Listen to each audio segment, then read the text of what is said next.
अस्सलाम वालेकुम स्टूडेंट्स, आज हम अपनी 9th क्लास की फ़िज़िक्स के चैप्टर नंबर 4 का लेक्चर नंबर 12 स्टार्ट करेंगे। कल के टॉपिक में हमने सेंटर ऑफ ग्रेविटी देखा था, मतलब हमने सेंटर ऑफ ग्रेविटी स्टार्ट किया था। उसके बाद हमने देखा था कि सिमेट्रिकल ऑब्जेक्ट्स क्या होते हैं और एसिमेट्रिकल ऑब्जेक्ट्स क्या होती हैं। स्टूडेंट्स, आज हम सिमेट्रिकल ऑब्जेक्ट्स का सेंटर ऑफ ग्रेविटी देखेंगे one by one different objects का। ठीक है, सबसे पहले हम स्टार्ट करते हैं centre of gravity of some symmetrical objects. कुछ सिमेट्रिकल ऑब्जेक्ट, सिमेट्रिकल किसे कहते हैं? जिसकी स्पेसिफिक ज्योमेट्रिकल शेप हो, सिमेट्रिकल ऑब्जेक्ट्स। इसमें सबसे पहले जो आपकी बुक में डिस्कस है वो है यूनिफॉर्म रोड। स्टूडेंट, सबसे पहले जो बात करेंगे वो हम करेंगे यूनिफॉर्म रोड। ये जो है ना, इस तरीके से शेप को रोड एक कहा जाता है। ये आपके पास एक लंबा सा रोड है, जैसे स्केल नहीं होता उस तरीके से ये एक यूनिफॉर्म रोड है। स्टूडेंट, यूनिफॉर्म रोड का जो सेंटर ऑफ ग्रेविटी होता है ना, वो उसका सेंट्रल पॉइंट होता है जहाँ पे वो बैलेंस हो जाता है। आप जब उसको बैलेंस करते हैं वेज पे रख के, तो ये इस पॉइंट पे बैलेंस हो जाता है। तो आपने याद रखना है, यूनिफॉर्म रोड का सेंटर जो पॉइंट होता है वो उसका सेंटर ऑफ ग्रेविटी होता है। ये इसका पॉइंट जी है, जी से सेंटर ऑफ ग्रेविटी को जाहिर करते हैं। और सेंटर ऑफ ग्रेविटी पे यहाँ पे सारा वेट नीचे की जानिब लग रहा होगा, तो ये इसका है। आपने इस तरीके से डॉट लगा के ये लगा दिया। ठीक है, ये हो गया आपका यूनिफॉर्म रोड का सेंटर ऑफ ग्रेविटी। कौन सा पॉइंट होता है? उसका मिडल पॉइंट होता है। ठीक है, उसका दरमियान वाला पॉइंट होता है बिल्कुल सेंटर में। उसके बाद बच्चों हम दूसरे नंबर पे बात करते हैं यूनिफॉर्म स्क्वायर की। स्टूडेंट, स्क्वायर आपको पता है मुरब्बे को कहती हैं, जिसकी सारी चारों साइड्स जो हैं वो इक्वल होती हैं। ठीक है, ये लेट्स सपोज आपके पास एक स्क्वायर है। स्टूडेंट, स्क्वायर का सेंटर ऑफ ग्रेविटी क्या होता है? स्क्वायर का सेंटर ऑफ ग्रेविटी आप मीडियन ड्रॉ करती हैं। मीडियंस में भी आप मीडियन ही डायगनल्स ड्रॉ करती हैं। आपने मैथ्स में पढ़ा होगा कि ये डायगनल्स होते हैं। ठीक है, मैट्रिक्स वाले चैप्टर में पढ़ा होगा, नहीं पढ़ा होगा तो पढ़ लेंगे। ये इस तरीके से ये डायगनल्स होते हैं। डायगनल्स जिस पॉइंट पे इंटरसेक्ट करते हैं, इंटरसेक्ट कहते हैं कता करना, कट करना। जहाँ पे डायगनल्स का पॉइंट ऑफ इंटरसेक्शन होता है वो स्क्वायर का सेंटर ऑफ ग्रेविटी होता है। यहाँ पे स्क्वायर का सेंटर ऑफ ग्रेविटी होगा। स्टूडेंट, थर्ड हम देखेंगे यूनिफॉर्म रेक्टेंगल। अगर हम मुस्ततील की बात करें, स्टूडेंट मुस्ततील क्या होता है?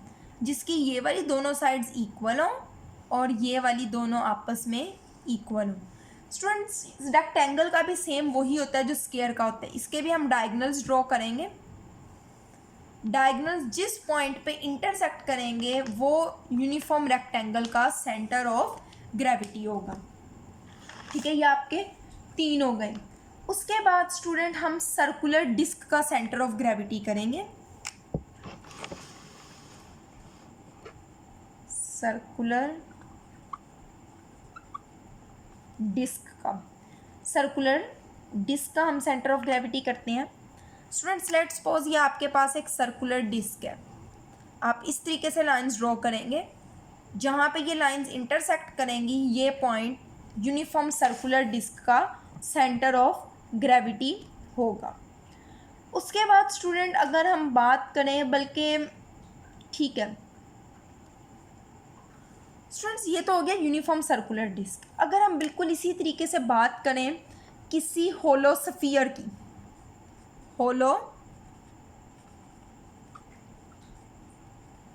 स्टूडेंट होलो स्फीयर क्या होता है?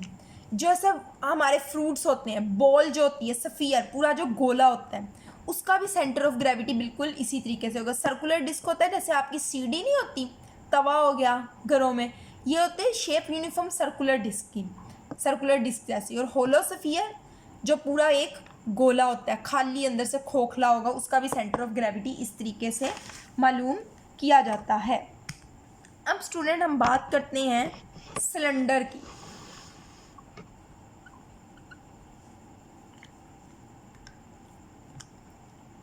अच्छा स्टूडेंट, सिलेंडर का सेंटर ऑफ ग्रेविटी किस तरीके से मालूम किया जाता है? सिलेंडर का सेंटर ऑफ ग्रेविटी, सिलेंडर इस तरीके से आपको पता है, जैसे ये कैप है ना, ये सिलेंडर शेप, ये देखिए यहाँ भी एक सर्कल बन रहा है, इधर भी एक सर्कल बन रहा है, और इस तरीके से, तो ऐसे एक ऊपर वाला सर्कल हम बना लेते हैं, छोटा बना लेते हैं यहाँ, ये एक सर्कल ऊपर वाला, ये इस तरीके से, और ये हम मिला देते हैं। स्टूडेंट्स, इस तरीके से आप इसको करेंगे, इस तरीके से आप इसको करेंगे, फिर यहाँ से लेकर, बल्कि हमने इसको इस तरह लेते हैं ताकि ड्रॉ करने में आसानी होगी, इस तरीके से करते हैं, ठीक है। यहाँ से लाइन लाएंगे इसके साथ, इस लाइन का जो सेंट्रल पॉइंट होगा वो सेंटर ऑफ ग्रेविटी कहलाएगा। कहने का क्या मतलब है, अगर आप इस पूरे मार्कर को एक सिलेंडर शेप देखें, देखिए ये एक सर्कल है, इसका सेंटर जो है वो यहाँ पे ये है, ठीक है। इसकी अगर बात करें तो इसका जो सेंटर है वो भी आप देख रहे हैं ये है। अब यहाँ से अंदर लाइन अगर जा रही हो तो यहाँ पे करके जो बिल्कुल सेंटर में पॉइंट होगा वो सिलेंडर का सेंटर ऑफ ग्रेविटी होगा। अच्छा स्टूडेंट्स, अब हम बात कर लेते हैं ट्रायंगल की, ठीक है। 6 नंबर पे हम बात कर लेते हैं ट्रायंगल की।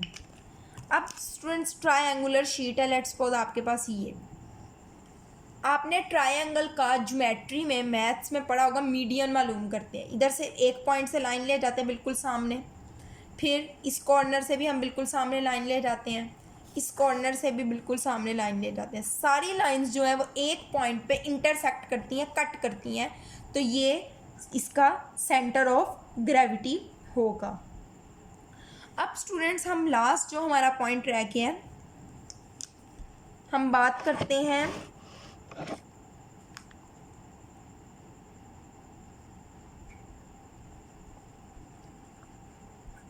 सर्कुलर रिंग की। जैसे रिंग होती है अंगूठी, उस तरीके से अगर एक चीज़ है ये इस तरह, मतलब जो यहाँ से तो खाली होगी लेकिन यहाँ पे ये रिंग बनी, तो इसका भी सेंटर ऑफ ग्रेविटी इस तरीके से करें तो ये जो पॉइंट है, सॉरी, इस तरीके से रिंग बनी होगी, तो इसका भी इस तरीके से करें तो ये जो सेंटर पे पॉइंट बनेगा ये इसका सेंटर ऑफ ग्रेविटी होगा। तो इस तरीके से स्टूडेंट्स हम डिफरेंट ऑब्जेक्ट्स का सेंटर ऑफ ग्रेविटी जो है वो फाइंड आउट करते हैं। हमने सबसे पहले देखा यूनिफॉर्म रोड का, यूनिफॉर्म रोड का भी सेंटर में पॉइंट होता है जैसा कि ये।